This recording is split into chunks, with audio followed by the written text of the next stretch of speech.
안녕하세요. 저는 서울에 살고 있는 중년의 여성입니다.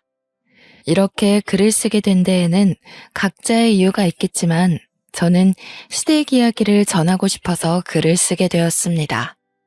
여러분이 지내고 계시는 시월드는 어떠신가요? 제가 겪어온 시월드는 만만치도 않았고 순순치도 않았습니다. 한마디로 유별나고 피곤하고 지치는 시월드였죠. 꽤 괜찮다고 생각했던 남편과 정반대의 시댁 식구들. 저는 이런 상황들을 결혼 도장을 찍고야 알게 되었습니다. 남편은 여우같이 어떤 내색 하나 없이 가족들이 다 평범하고 화목하다는 듯이 이야기를 했었는데 말이죠. 시댁은 왜 이렇게 저희들에게 시련을 안겨주는 걸까요? 곰곰이 생각을 한 지가 벌써 10년이 넘는데도 아직 답을 찾지 못했습니다. 혹시 답을 아시는 분이 계시다면 저에게 꼭 알려주시길 바랍니다. 제가 이런 상황이 펼쳐질지 처음부터 알았더라면 같은 선택을 하며 남편과 결혼을 했을까요? 저는 아닐 것 같습니다. 다른 선택을 했을 것만 같습니다. 그래서 저와 같은 결정을 내리지 말아달라는 부탁과도 같은 오늘의 사연입니다. 모두들 공감해 주시며 즐겁게 들어주시면 감사하겠습니다. 제 남편은 작은 중소기업에서 일을 시작했습니다. 저는 남편이 다니고 있던 회사에서 남편보다 조금 늦게 입사하게 되어 회사 격리를 했었죠. 저와 제 남편 모두 20대 초반부터 쭉 성실하게 일만 해왔습니다. 각자 이전에 이성을 만났던 연애 경험도 적었더라고요. 그랬던 저희 둘을 모두 알고 있던 회사 사람이 중간 다리를 놓아줬습니다. 그렇게 저희 둘은 처음으로 만남을 가지게 되었습니다. 사실 그렇게 만나서 결혼까지 하겠어? 하는 마음으로 가볍게 나갔던 자리였는데 어떻게 사람 관계라는 게 정말 한 치 앞도 알 수 없는 것 같습니다. 그렇게 부담스럽지 않은 마음으로 나가게 된 자리에서 미래를 약속하는 남편을 만나게 될 것이라고는 상상도 하지 못했기 때문이에요. 서로 큰 기대가 없이 회사 사람의 부탁으로 나갔던 자리에서 의외의 호감을 가지게 된 저희 둘은 그 다음 식사 자리를 약속하고 헤어지게 됐습니다. 그렇게 저희는 연애라고 하기에는 너무도 짧았던 몇 번의 만남과 데이트라고 하기에는 너무 소박했던 식사 자리를 가지며 서로에 대해 알아가게 되었죠. 대화를 나누어 볼수록 남편은 지극히 평범한 가정에서 살아온 사람이었어요. 제가 당시에 20대밖에 되지 않긴 했었지만 평범하게 사는 것이 어떤 것보다 제일 어렵다는 생각이 들었었기 때문에 몇 번 만나면서 평범한 환경에 적당한 벌이, 남들 보기에 멀끔한 인상을 가진 사람이라는 것이 저에게는 메리트 있게 느껴졌습니다. 괜찮은 사람이라는 생각이 들었던 것이죠. 남편도 묻어나면서도 쾌활한 제 성격이 마음에 들었다고 했습니다. 남편이 하는 어떤 이야기에도 방긋방긋 잘 웃어주는 사람이어서 특히나 좋았다는 이야기를 자주 했습니다. 그렇게 저희는 몇 번의 만남 후에 빠르게 상견례를 했어요. 저도 남편 쪽도 크게 미룰 것은 아니라는 의견이었던지라 생각보다 속전속결로 이루어지는 상황이 차라리 좋았네요. 어떤 일이 있을지라도 서로를 믿고 가정을 꾸려가자는 일념하에 어렵사리 모아온 적금도 깨서 저희 둘이 모은 자금으로 결혼식을 올리게 되었습니다. 정말 뿌듯했죠. 그리고 양가 부모님도 참 저희를 기특하고 대견하게 여기셨습니다. 우리가 모은 돈으로 결혼식을 올릴 수 있다는 것이 얼마나 뿌듯한 일인지 모르겠어. 내 주변 친구들만 봐도 각자 부모님께 손을 벌리는 일이 다반사더라고. 우리는 우리 힘으로 처음부터 해낸 거니까 정말 끝까지 잘 살아봐요. 그리고 적금은 아깝게 깨긴 했지만 이제 결혼하고 신혼생활하면서 다시 빠듯하게 모으면 될 테니 너무 걱정 말자고요. 그래. 그렇게 하자.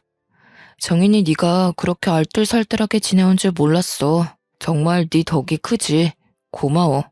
우리 힘으로 이렇게 식을 올릴 수 있을 거라 생각도 못했는데 너에게 감사하지. 나랑 결혼해줘서 고마워, 정윤아. 네, 그렇습니다. 적금도 남편보다 제가 더 많이 모았고 그 아까운 적금을 깨서 결혼 자금으로 다 털어서 썼던 것이죠. 저는 아깝다는 생각은 전혀 하지 않았습니다.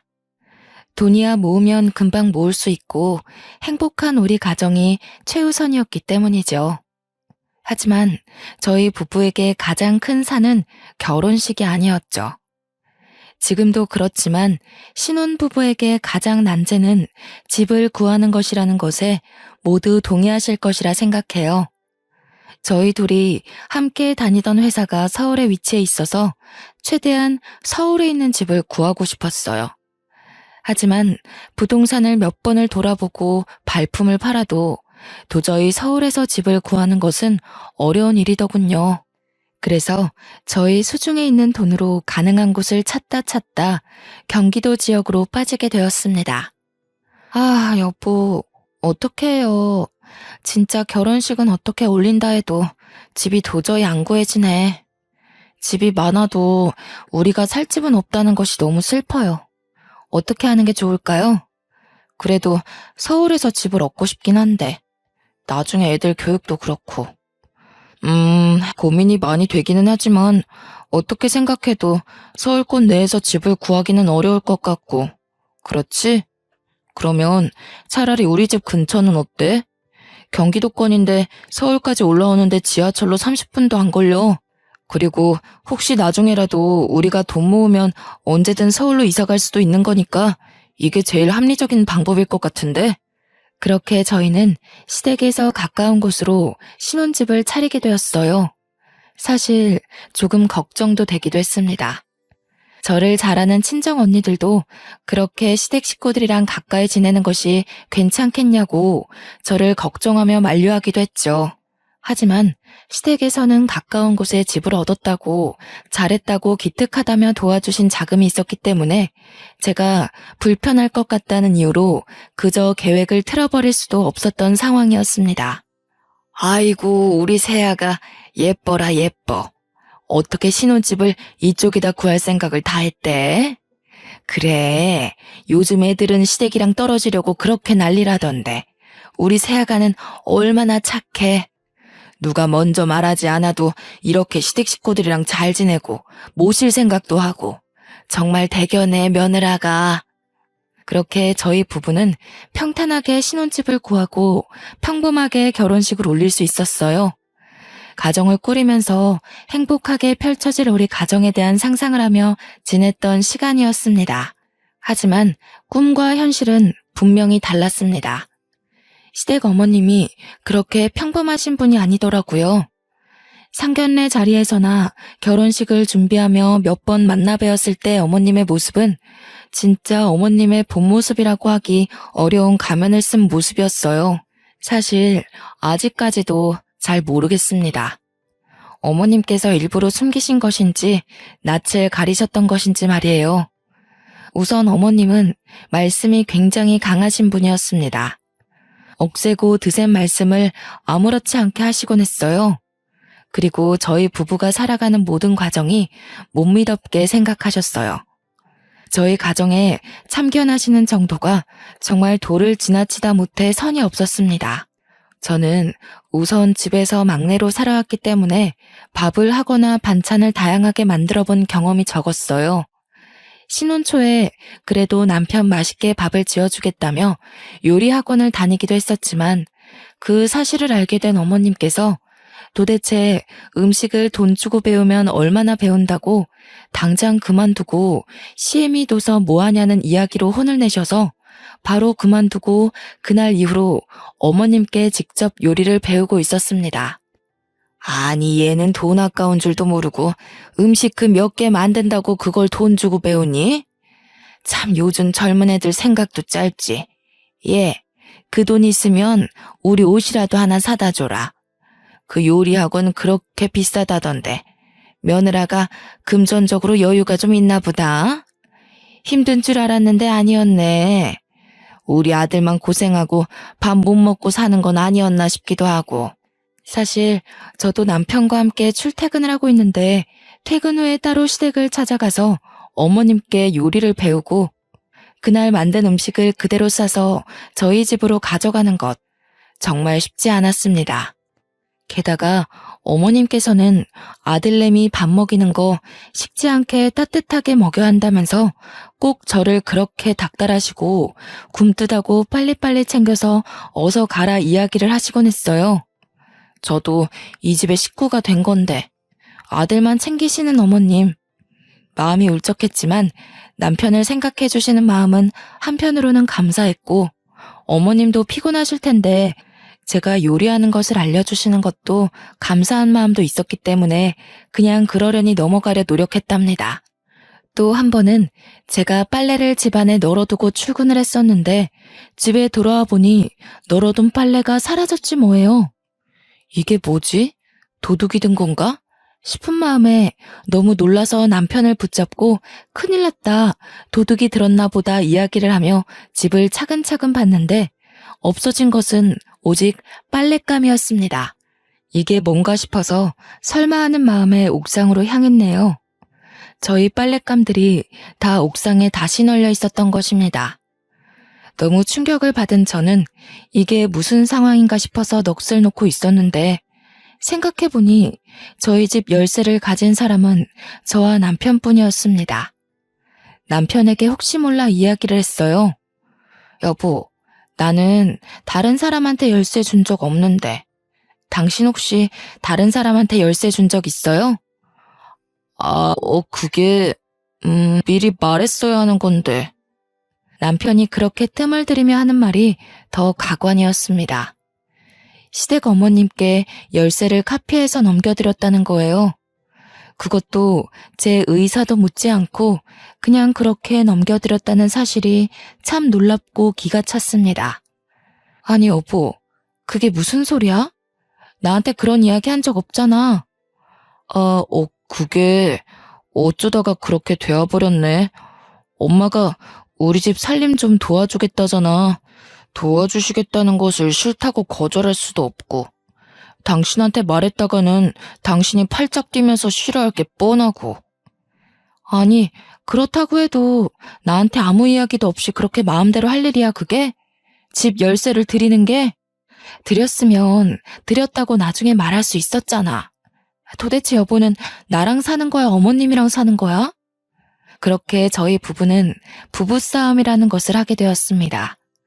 아주 자연스럽게 주로 시댁 문제로 말이죠. 저희 부부 사이 문제로 싸웠다면 억울할 것도 없습니다. 서로 고치고 서로 잔소리하며 맞춰나갈 문제이기 때문이에요. 하지만 예상치 못했던 시어머니의 참견은 끝이 없었어요. 가장 이해하기 어려웠던 사건을 소개해드리려 해요. 시댁과 가까운 곳에 신혼집을 차려서 이사를 갔음에도 주택에서 지내시던 시댁 어머님이 방을 내어줄 테니 집으로 들어오라는 말씀을 하셨습니다. 동시가, 며느라가, 어차피 이렇게 가까이 지낼 거 뭐하러 그 집서 고생을 사서 하니? 돈은 돈대로 나가고 그냥 우리 사는 집에 들어와. 방도 동식이 살던 방 하나도 안 치우고 그대로 있어서 며느라가 집만 챙겨서 몸만 들어오면 된단다. 같이 살면 얼마나 좋니? 밥도 오손도손 먹고 이야기도 많이 하고. 너희 직장 다니면서 피곤하지 않니?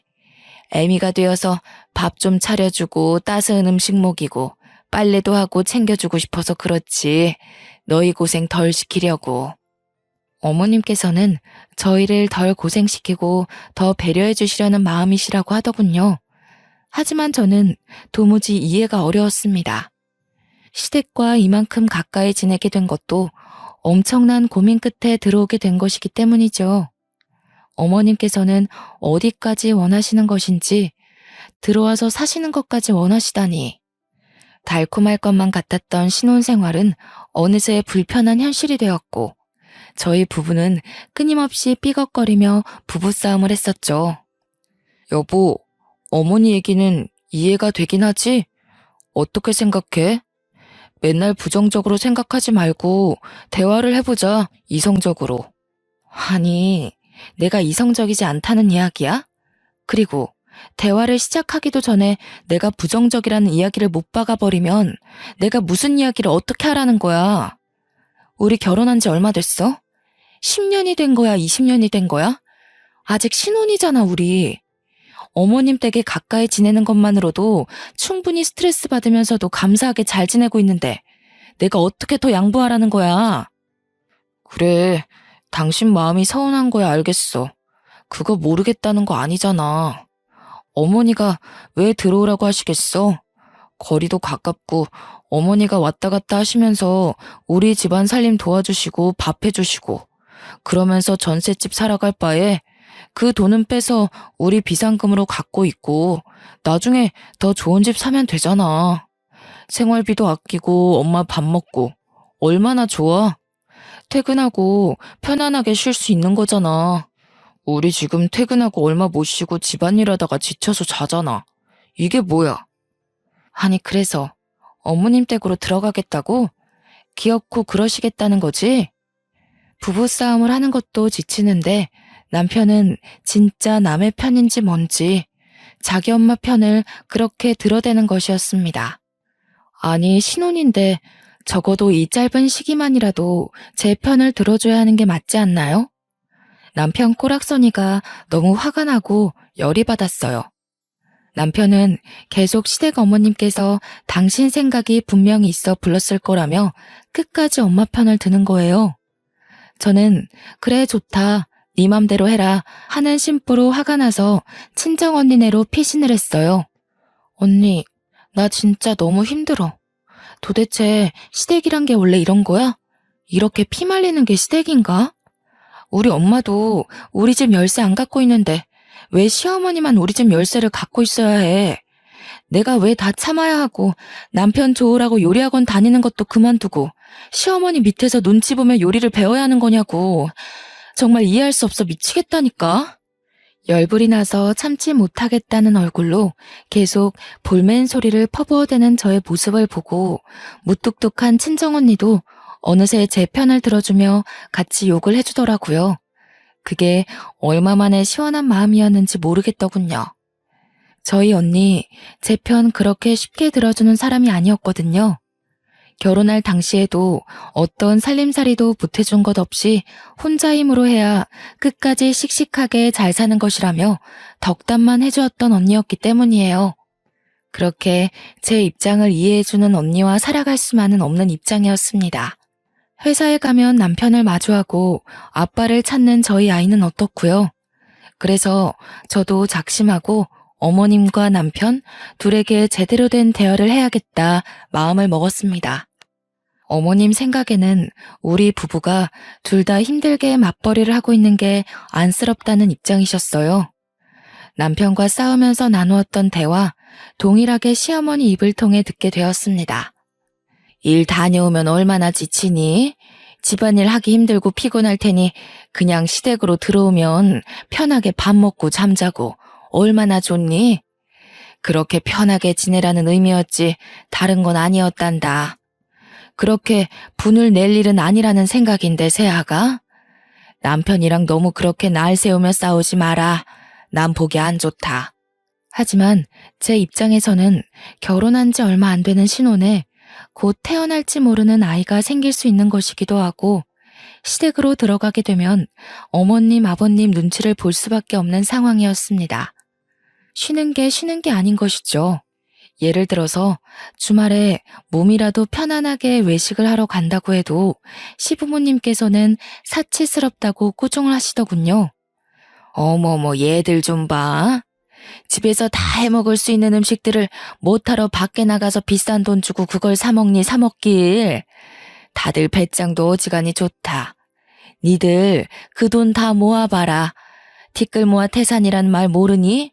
아직 애기도 어린데 어떻게 그렇게 돈을 팍팍 쓰고 사냐 쓰고 살기는. 진짜 어려워봐야 아껴 쓰고 덜 쓰고 저축하지 그치? 아직 멀었다 너희 부부. 그런데 저희가 시댁에서 살아가면서 어디 마음 놓고 외식이라도 한 번을 할 수 있을까요? 그리고 어디라도 놀러 가려고 계획을 한다 해도 시댁에서 지내고 있는데 시부모님을 쏙 빼놓고 갈 수 있겠어요? 결국 시댁으로 들어가게 되면 어떤 일에도 시댁 식구 의견에 맞춰서 움직이게 될 수밖에 없다는 것을 저는 알고 있었습니다. 불보듯 뻔한 일이겠죠. 하지만 어머님과 남편은 참 짝짝꿍도 잘 맞죠. 그냥 시댁 집으로 저희가 들어가서 사는 것에 찬성을 했어요. 얼마나 어렵게 힘들게 전셋집을 겨우 구한 것인지 남편은 누구보다 잘할 텐데 이런 결정을 내릴 수 있는 걸까요? 우라통이 터지다 못해 눈물이 찔끔 나는 기분이었어요. 제 의견이라고는 들리지도 않는 듯 모두 묵살이 되어버리는 시댁 식구들이 정말 미웠습니다. 저는 이렇게 물러날 수 없었습니다. 남편이랑 시어머니께서 어떻게 생각한다 해도 안 될 일은 안 된다 싶은 마음이었습니다. 그래서 저는 당장은 절대 안 되고 우선 시간을 두고 지내보며 생각해보자는 의견을 내세웠어요. 저는 도저히 절대 용납이 안 되고 납득도 안 됩니다, 어머님. 저희가 어머님 댁에 찾아뵙지 않는 것도 아니고 살림을 그렇게까지 못나게 하는 것도 아니지 않나요? 밥도 잘해 먹고 빨래도 알아서 잘해요. 저희가 알지 못하는 어머님의 완고한 기준이 있으시다는 거 잘 알겠어요. 그렇지만 저희 부부는 저희 두 명이서 해결해야 하는 문제라고 생각해요. 어머님 댁으로 들어간다고 해서 피곤했던 게 안 피곤해지고 치우던 걸 안 치운다는 것은 말이 안 되는 것 같습니다. 어머님, 안 됩니다. 저는 당장엔 절대 못 들어갑니다.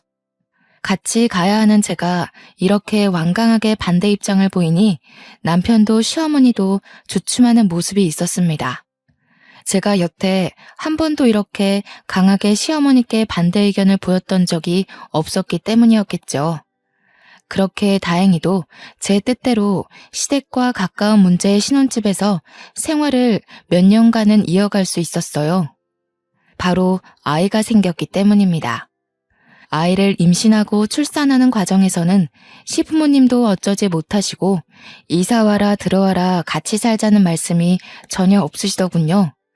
저는 아이를 무사히 출산했습니다.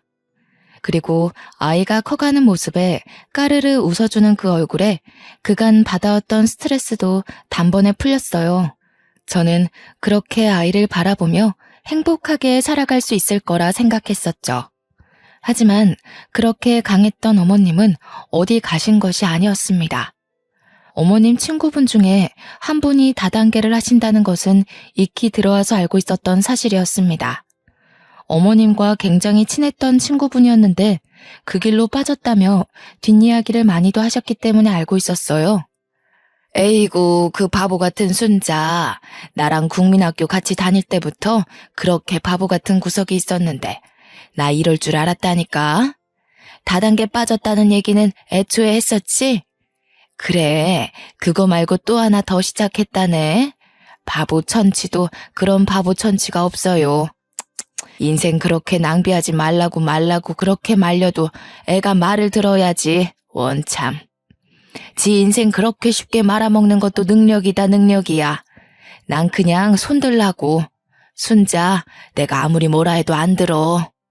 그렇게 순자라는 친구분 욕을 많이 하셨던 시어머니셨죠. 하지만 한순간 태도가 180도 바뀌시더라고요. 사람이 그럴 수 있나 싶을 정도였습니다. 어머님이 어느 순간 다단계에 빠지셨던 것이었습니다. 친구분 중에 순자라고 하시는 분이 새로 시작했다고 하는 그 사업에 같이 뛰어드셨던 것이었습니다. 하지만 어머님께서는 그 일이 다단계라는 사실을 전혀 인식하지 못하셨죠. 아니, 내가 그렇게 순자 욕을 했었는데 내가 미쳤었지. 순자 좋은 일 하고 있더라고. 무슨 사회공헌?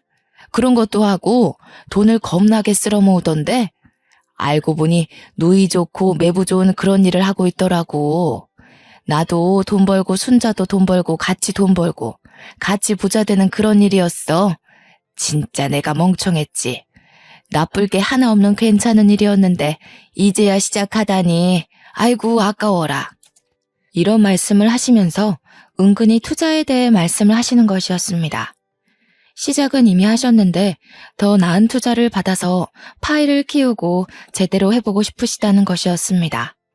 그러면서도 저희 부부에게 투자금을 조금만 빌려달라고 하시는 거예요. 저는 당연히 결사반대했습니다.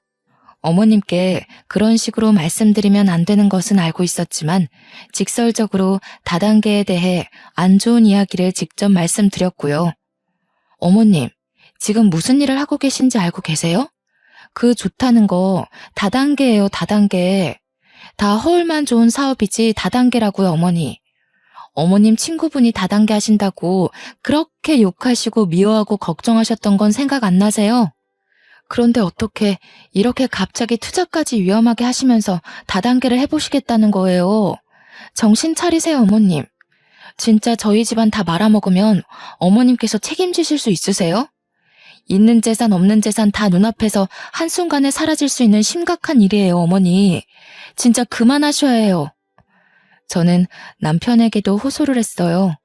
어머니께서 다단계에 빠지신 것 같으니 어서 그만두시라고 해야 한다고 말이죠. 사실 초반에야 누구든 호기심으로라도 시작을 할 수 있다고 생각해요. 하지만 나중에 되어서는 내가 감당할 수 없는 눈덩이처럼 빚이 불어나기 마련이죠. 그렇기 때문에 더욱 빠져나오기 어려울 것이 뻔했습니다. 그래서 제발 어머니께 그만두고 나오시라고 말려야 한다는 이야기를 했어요. 제가 이렇게까지 치를 떨며 절대 반대하는 데에는 사실 이유가 있었어요. 남편에게는 차마 말하지 못했던 저희 집안의 치부였어요. 친정 식구 중에서도 다단계비 때문에 그렇게 고생을 했었기 때문에 저는 다단계라 하면 정말 끔찍했습니다. 아무리 좋고 이득만 보는 일이라고 해도 사실 그런 일이 이 세상에 존재하지 않을 뿐더러 엇비슷하게 그런 일일 수 있더라도 위험성이나 리스크가 있을 수밖에 없는 일이겠죠. 다단계, 그 끝을 너무도 잘 알고 있었기에 정말 시어머니는 어떻게 해서든 뜯어 말려야겠다는 생각뿐이었어요. 하지만 어머님은 제 이야기를 듣지 않으셨습니다. 귀담아 들어주시기는커녕 무시한 것에 가까웠죠. 제1금융권에서 끌어오기 어려운 자본들을 사채를 통해 모았고 주변 지인들한테까지 손을 뻗치고 투자금을 마련했습니다. 그렇게 여기저기서 끌어모은 돈은 억대가 넘어가는 큰 돈이었습니다. 그 큰 돈을 다단계 회사에 그렇게 쉽게 갖다 준 것이었죠. 저는 정말 화가 머리끝까지 나서 미쳐버릴 것 같았어요. 하지만 남편은 의외로 아무렇지 않게 행동했어요. 뭔가 이상하다 싶은 마음에 저는 계속 떠보고 물어봤네요. 여보, 어머님 다단계인 거 알고 있는 거 맞지? 그걸 알고도 어떻게 그렇게 천하태평이야? 말이 안 되잖아, 여보. 그거야 알고 있지. 어떻게 모를 수가 있겠어? 그거야 그런데 내가 침착한 게 뭐가 문제 있는 건지는 모르겠네. 아니 여보, 어머님 다단계 더 깊게 하시기 전에 뜯어 말려야 할 거 아니야. 나만 마음 급하고 미칠 것 같은 거야? 이러다가 시댁 어르신들 살고 계시는 집도 날아간다니까? 다단계 그렇게 쉽게 볼 일 아니라고 정말로. 아무것도 아니라는 태평한 태도를 문제 삼으며 뭐 어머님이랑 둘이 비밀스러운 이야기가 오고 간 건 아니냐고 도대체 내가 알지 못하는 뭐가 있는 건지 똑바로 말하라고 남편을 쪼아댔어요. 끊임없는 추궁 끝에 나온 이야기는 더욱 충격적이었죠. 사실 어머니께서 남편에게 조금만 도와달라고 손을 뻗으셨고 남편은 수중에 돈이 없었지만 만들어내서라도 빌려드린 것이었습니다. 그것도 아이들 교육자금으로 우리가 차곡차곡 어렵사리 모아온 적금을 깨서 드린 것이었습니다. 진짜 내 남편이 갈 때까지 갔나 싶더라고요. 마마보이여도 이렇게 사리분별 하나도 제대로 못하는 마마보이가 있다니 뚜껑이 열리는 기분이었습니다. 머리에 스팀이 가라앉지를 않았어요. 저희 부부 둘 다 그렇게 벌이가 넉넉하지도 않고 어렵사리 쪼개고 쪼개서 생활비 덜 쓰고 덜 먹으며 미래를 위해 모아온 돈들인데 어떻게 그렇게 쉽게 어머님께 내어드릴 수 있는 걸까요? 아프시거나 급하게 일이 생기신 것도 아니고 이 돈을 시어머니 다단계 투자금에 드리는 것이 최선이었을까요? 저는 도무지 이해할 수 없었어요. 믿기지도 않았습니다. 저는 남편에 대한 신뢰가 와장창 모조리 깨져버렸어요. 어머님이 다단계에 깊게 빠지시면서 끊임없이 돈을 더 필요로 하셨죠. 사채업자로부터 독촉이 심해졌던 것도 그 시기였습니다. 그러다가 저희 부부에게까지도 사채업자가 쫓아와서 돈 갚으라고 난리치는 상황이 벌어지게 되었습니다. 저희 아이들에게만큼은 이런 모습을 정말 보이고 싶지 않았던 것인데 말이죠. 아이들도 상황을 알아버리게 되었고 뭐가 뭔지 알지도 못하면서 싸늘하고 차가운 분위기에 험악한 아저씨들이 소리를 꽥꽥 질러대는 통에 아이들은 그저 자지러지게 울더군요. 제가 걱정을 했던 일이 터지게 되었어요. 결국 사채업자 빚을 감당하지 못하고 시댁 어르신 집이 경매로 넘어가게 된 것이었습니다. 저희 부부를 그렇게 그 집에 들어와서 살라고 하셨는데 그렇게 쉽게 그 집을 넘기게 될 줄은 몰랐습니다. 시댁 쪽도 그렇게 부유하지 못해서 사실 가진 재산이라고는 그 주택 하나였던 것으로 알고 있었는데 그렇게 팔렸으니 정말 시부모님께 남은 거라고는 저희 부부밖에 없었습니다. 다른 자식들은 도대체 뭐하고 있냐 궁금해하실 것 같아서 말씀을 드려볼게요. 저희 남편은 두 형제 중에 첫째입니다. 그래서 시부모님께서 싸고 들고 같이 살기를 원하셨던 것이었고요. 그리고 막내 동생은 대학교를 나오지 않고 노래로 성공하겠다며 배짱이처럼 노래만 부르며 지내는 중입니다. 돈이라는 것을 자기 힘으로 벌어본 경험이라고는 없는 분이었죠. 그렇게 시부모님께 붙어서 생활비 아끼며 살아갔던 것이었습니다. 상황이 이렇기 때문에 시부모님이 기대실 곳이라고는 저희 집뿐이었던 것이죠. 하지만 저희 집이라고 녹록치 않은 상황이었습니다. 우선 모아둔 적금이라고는 이미 남편이 저 몰래 어머니께 가져다 드렸고 살고 있는 집도 전셋집에 겨우 연명하며 살아가고 있었어요. 이런 저희 집임에도 시부모님은 얹혀서 지내실 생각을 하셨습니다. 그리고 도련님도 오갈 데가 없어지게 된 상황이니 저희 집으로 얹혀 사실 생각을 당연히 하셨던 것이었겠지요. 아, 우리 집 이렇게 될 줄은 꿈에도 몰랐네. 저 노래 계속하고 엄마 아빠랑도 지내야 하는데 괜찮으시죠? 같이 집에서 지내는 것. 아이들도 제가 오며 가며 잘 봐드릴 테니 베이비시터는 안 써도 되겠어요. 되려 인심 써주듯 아이를 봐주겠다는 이야기를 하며 봉창 두드리는 소리를 하는 도련님을 보며 속이 더 타들어갔습니다. 저희 집이 그렇게 넓은 집도 아니고 아이들 키우며 겨우 살고 있는 집인데 도련님의 시부모님 두 분까지 들어온다니요. 이게 무슨 상상 초월하는 상황인지 저는 아직까지도 이해가 되지 않더라고요. 이제 정말 이건 아니다. 이렇게는 못 살겠다 생각이 들었습니다. 나를 속이고 다단계 투자금으로 적금을 빼주고 시댁에서는 다단계로 집이 경매에 넘어가고 빚은 왕창 생겨서 저희까지 사채업자에 시달려야 한다뇨. 생각만 해도 너무 끔찍하지 않나요? 우선은 제가 할 수 있는 일을 해봐야겠다 싶어서 별거를 하자고 남편에게 통보를 하고 아이들을 챙겨서 나왔습니다. 그렇게 당당하게 나왔어도 사실 제가 아이를 데리고 갈 수 있는 곳은 거의 없었습니다. 사채업자가 저희가 살고 있는 집, 시댁 어머님 집까지도 다 꿰차고 있었거든요. 여보, 나 더 이상은 한 지붕에서 못 살겠어. 사채업자는 왜 저렇게 끊임없이 끈질기게 구는지 모르겠고 사실 어머님이 사채 쓰신 것부터가 이해가 안 되는데 다단계는 또 계속 하시는 거잖아. 집안을 살려보시겠다 하면서도 다단계를 계속 하시는 것이 정말 말이 된다고 생각해? 이게 무슨 논리야? 당신도 어머니 말에 동의하는 거야? 왜 맨날 엄마 이야기만 하면 말이 없어지는 거야? 벙어리야? 엄마랑은 그렇게 쿵짝이 잘 맞아서 서로 돈도 다 빌려주고 나한테 안 한 얘기도 많잖아. 나 정말 못 살겠어. 당분간 애 데리고 나가서 지낼게. 그런 줄로만 알아. 어차피 회사에서 얼굴 보니까 괜히 나 찾겠다고 들쑤시고 다니지 말고. 그래서 우선은 친정 언니네로 아이를 데리고 피신을 갔었죠. 아이는 저희가 도망쳐 나온 집 근처 학교를 다니고 있었던 상황이었습니다. 그래서 언니네 집에서 아이 등하교를 매일같이 도와줬어야 했습니다. 저는 새벽 4시에 일어나서 아이 밥을 챙기고 회사 갈 준비를 해서 아이를 새벽같이 등교시키고 나서야 저도 회사로 출근하는 일정을 몇 달간 반복했습니다. 매일 아침 전철은 또 왜 이렇게 전쟁 같은지요?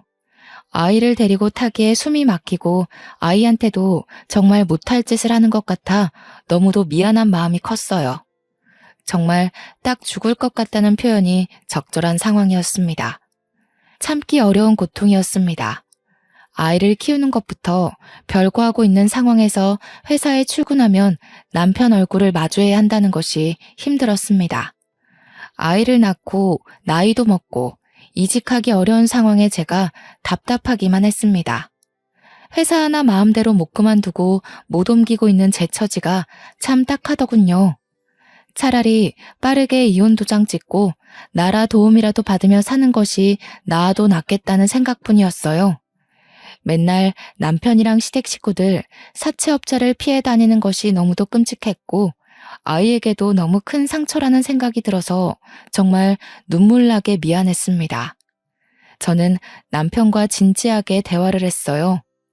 남편은 자기 엄마를 버리고 남남처럼 살아갈 생각은 정말 추호도 없더군요. 끝까지 엄마가 불쌍하다며 엄마는 혼자라는 둥 말도 안 되는 소리를 하는 것이었습니다. 정말 마마보이는 변하지 않더라고요. 이런 남자가 어떻게 양육권 주장을 할 수나 있겠습니까? 절대 못하겠죠. 내 새끼는 내가 키워야겠다는 것도 결국 합의를 했고 이혼 도장을 찍게 되었습니다. 저는 이혼으로 제 결혼을 끝마치게 될 것이라는 것은 예상하지 못했던 일이었어요. 저에게 이런 일들이 벌어질 것이라는 것도 생각해 본 적도 의심해 본 적도 한 번이 없습니다. 하지만 이혼으로 끝을 마친 것은 개인적으로는 마음 아플 수 있는 일이었지만 저와 제 자식에게는 새로운 계기이고 시작이고 출발이 되었습니다. 저는 이혼 후 곧장 퇴사를 했습니다. 사실 무서웠습니다. 이 회사만 다닌 지 벌써 10년이 넘어가는데 사회생활은 이 한 회사에서만 해왔는데 일이라고는 격리 업무밖에 알지 못하는데 말이죠. 용기를 냈습니다. 제 새끼를 키워야겠다는 다짐은 어떤 일이라도 할 수 있게 저에게 큰 동기부여가 되었습니다. 더 맛있는 음식을 먹이고 더 좋은 옷을 사입히고 더 좋은 학원을 보내고 교육을 받게 하리라 다짐을 하며 열심히 살았네요. 초반에는 정말 닥치는 대로 일을 했습니다. 남편이 이혼 후에 양육비를 준다고 해도 가진 것도 없는 남편이라 매달 고작 20만 원밖에 받지 못했죠. 그래서 저는 식당에서 서빙하고 요리하는 것부터 연회장에서 하는 아르바이트, 동대문 남대문에서 도매 소매 일을 돕는 일도 해보았어요. 신문 배달, 우유 배달, 걸어서 할 수 있는 배달들도 제가 안 해본 것이 없었을 정도였어요. 하나의 일을 제대로 진득하게 해보고 싶다는 마음은 꾸준히 있었습니다. 하지만 당장의 생활비를 위해서는 닥치는 대로 이 일 저 일 두서없이 2가지 이상씩 할 수밖에 없었습니다. 그렇게 지내기를 반복하다가 저는 저와 딱 맞는 아르바이트를 운 좋게 하게 되었습니다. 꽃가게에서 꽃을 다듬는 일이었습니다. 사람들은 그렇게 힘이 들고 손을 다치고 어렵다고 하는 일이었는데 저는 꽃을 만질 때만큼은 행복하고 생기가 돈 적이 없었을 정도로 꽃이 참 좋았습니다. 제가 이렇게 좋은 마음으로 일을 하고 있는 것을 주인분께서도 알고 계셨던 것 같습니다. 어느 순간 저에게 새벽에 일해도 괜찮냐고 제안을 하시더군요. 정윤 씨, 새벽에 꽃시장 가는데 같이 다녀볼래요? 막 어렵지는 않을 거예요. 차근차근 옆에서 알려줄게요. 저는 이 제안이 너무도 감사했습니다. 아이를 키우면서 더 이상 투잡, 쓰리잡은 어렵겠다 싶었는데 제가 일을 하던 꽃집에서 그것도 제가 가장 원했던 일을 더 배우면서 장사를 할 수 있는 것이 행복했습니다. 그렇게 꽃가게를 운영하는 방법을 하나하나 배우고 제 것으로 만들어 갔습니다. 생각보다 꽃을 다루는 것은 섬세하고 예민한 일이어서 아무나 맞지 않는다고 하는데 저는 꽃을 다루는 일이 섬세하고 예민해서 좋았습니다.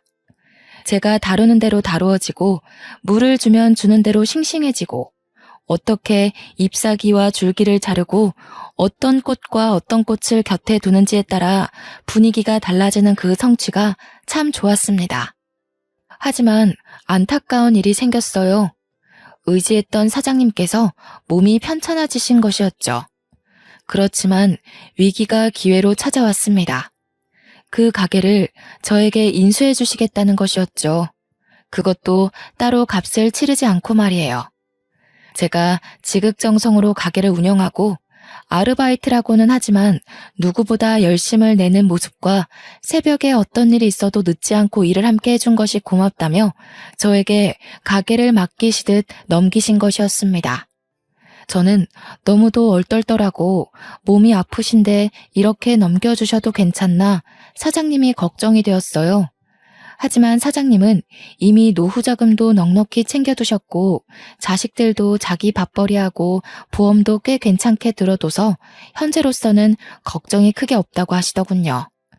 아껴가며 운영했던 가게가 사라진다면 그게 더 큰 상실감으로 올 것 같다고 가게를 저에게 맡겨주신다는 이야기를 전하셨어요. 그렇게 저는 밤낮 없이 꽃가게 포장과 배달 일까지 했어요. 동네에서 꽤 입소문난 잘 나가는 꽃가게 사장님이 되었죠. 백만장자는 아닐지라도 남편과 살며 눈칫밥 먹고 매일 울며 살았던 때보다 지금이 수천 배, 수억 배 행복하고 마음이 편안합니다. 저에게 결혼은 인생에서 정말 생각지 못했던 드라마 속에서만 보던 일들을 직접 겪을 수 있었던 경험치를 쌓을 수 있었습니다. 누군가에게는 축복과 같고 행복 그 자체일 것이라고 생각해요. 그리고 저는 그들을 보며 솔직하게 부러운 마음을 감추기가 어렵더라고요. 저도 행복하고 건강한 결혼 생활을 꿈꿔왔던 사람 중에 하나이기 때문입니다. 하지만 사람을 만나게 된다면 절대 가볍게 생각하지 마시고 천천히 그 사람의 내면까지 꿰뚫어보는 능력을 키워가야 한다고 생각해요. 사람은 결국 본성이 드러나기 때문이죠. 사실 콩깍지가 크게 씌어 있으면 다른 사람들에게는 보이는 점들이 우리에게는 눈 가려 보지 못하기도 해요. 하지만 저희 각자의 미래를 위해서 그리고 나 자신을 다치지 않게 보호하기 위해서라도 꼭 결혼 상대에 대해서는 신중에 신중을 가하는 것이 최고라는 생각이 듭니다. 그리고 저는 결혼 전에 제대로 해보지 못했지만 시댁 식구들과 합도 중요하니 가족들과의 만남도 가져보는 것도 괜찮은 방법 같네요. 모두들 저 같은 마마보이 절대 만나지 마시고 행복하게 꽃길만 걸으세요. 이야기 들어주셔서 감사합니다. 좋은 하루 되세요.